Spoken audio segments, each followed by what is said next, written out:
G'day viewers, how are you? It's Wednesday. We've made it halfway through the week. Hump day. That of course means it's time for WAINGAFAT Wednesday, where I share with you what am I not giving a fuck about today. And there are a couple stories competing for potential featuring in this video today, but what really galloped out in front for me was the horrible vandalism in Melbourne's Hosier Lane. Now, if you follow me on the socials, and if you don't, you should, you will know that I'm quite a fan of the street art around Melbourne. It's all over, but there's a couple of well-known areas, and probably the best-known laneway is Hosier Lane. It's just opposite Federation Square.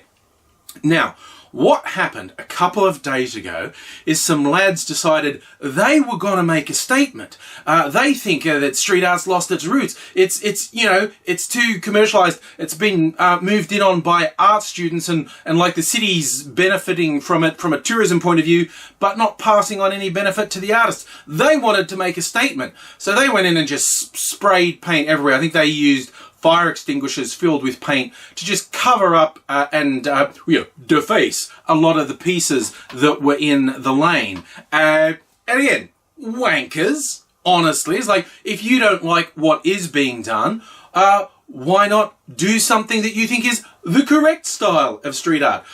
Why make it all about you with an ego-driven thing? I think there is a legitimate conversation to be had about the nature of street art and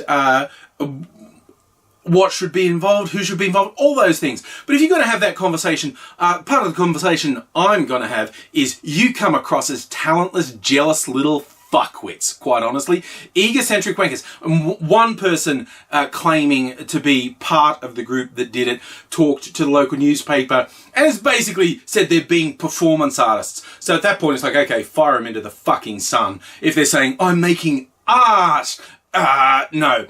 But what was weird about it to me is there was a whole slew of media reports that were outraged, I tell you, outraged. They go, oh no, the street art has been defaced. The graffiti has had paint sloshed on it. Now, for those who don't know how this works, Hosier Lane particularly, the stuff gets covered all the time. It mutates, it's completely transient. Nothing lasts that long. Well, some pieces last longer than others, but basically everything gets painted over.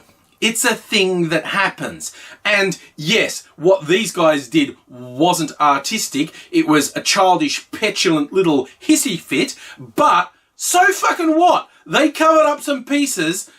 There's already new pieces going up over the top of it. In 2 weeks, you won't know that this had even happened because the nature of Hosier Lane is there will just be new pieces all over the place. Well, as an aside, a streetwear outlet, Culture Kings, actually moved in to Hosier Lane. There's an entry to their shop and they have very large pieces on the walls of their shop that they pay commercial artists to do, and they said, hey, no one's allowed to cover us or tag or do anything on these or we'll call the cops.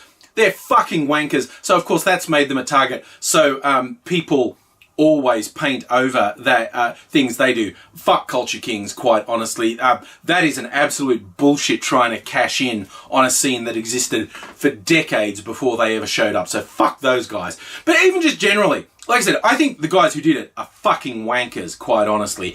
But the idea of the media getting worked up and saying, oh no, it's vandalism. These are the same media outlets who always call graffiti artists vandals. Say they should be in prison. It's ridiculous. The double barrel of being upset about stuff being painted over when that's what happens. It's an ephemeral thing. It doesn't last. It gets painted over. That's what happens. So the idea of getting upset about that is ridiculous. But the double barrel of these media outlets who have regularly called graffiti artists vandals and said they should be in prison, it's absolutely mind-boggling. And just before I came in to do this video, I saw on Twitter the Victoria Police are actually investigating. They're planning on prosecuting the people who did this. This is fucking mind-boggling. I mean, the police do a lot of stupid fucking things that are a waste of fucking resources. But this, we're going to investigate who painted over the stuff that always gets painted over. That's a good use of police time. This is fucking ridiculous. I mean, honestly, I don't give a fuck about anyone involved in this. The guys who think they're making a statement, they're just petulant little man babies. But the people going, oh no, the street art got painted over.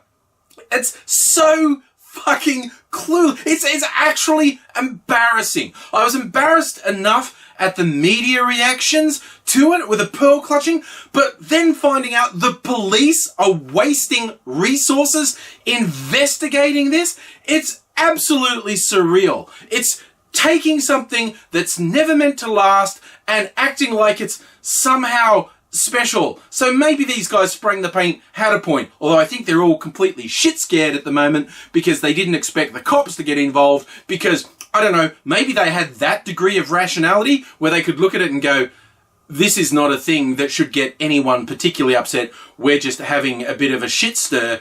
But it's happened. So yeah, anyone who's going on about this being some travesty that, the always bloody ephemeral street art got painted over. So fucking what? Next week, something else will be there. The week after that, something else again. So, you know what? If you think this is any sort of a big deal, you're absolutely clueless. You don't understand the first thing about street art. Honestly, I don't give a fuck about you.